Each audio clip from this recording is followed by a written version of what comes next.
Good morning, everybody. Who remembers last week I was talking about the names for the books of the Bible and how some of the books are named by the person who wrote the book, and some of the books of the Bible are named for the person who received the book. Does everybody remember that? So our gospel lesson this morning came from a book called the Gospel of John. Who do you think wrote John? John. Very nice. Okay. Now, you're very right. Here's a fun thing. John wrote other books in the Bible. Did you know that? He wrote 3 letters, and I want you to guess, what do you think the first letter is called?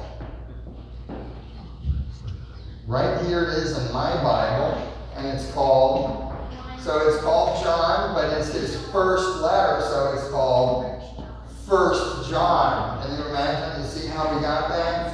You see the system? Yeah, so what's the second letter called? 2 John. What's the third letter called? 3 John. Very good. So he wrote the Gospel of John, 1 John, 2 John, 3 John. John wrote one more book. And we're going to challenge our adults to tell us. John wrote the last book of the Bible, which is what? Revelation. I'm listening very carefully, because here's what I want us to all know. There's no S. And I heard some people say it right. He wrote the book called Revelation. And somehow people like to say Revelations. That's not what the book is called. The last book of the Bible says that this is the revelation, singular, of Jesus Christ, which God gave to his servant. Guess who?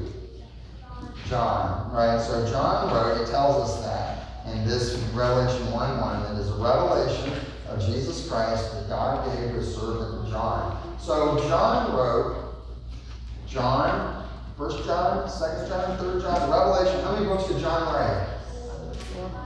5. Yeah, it's too early for math in there. Did everybody agree? 5?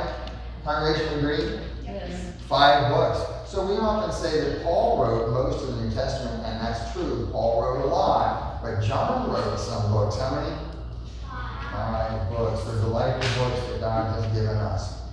All right, thanks for coming, guys. You can head back to your spot. And the congregation will sing the hymn of the day.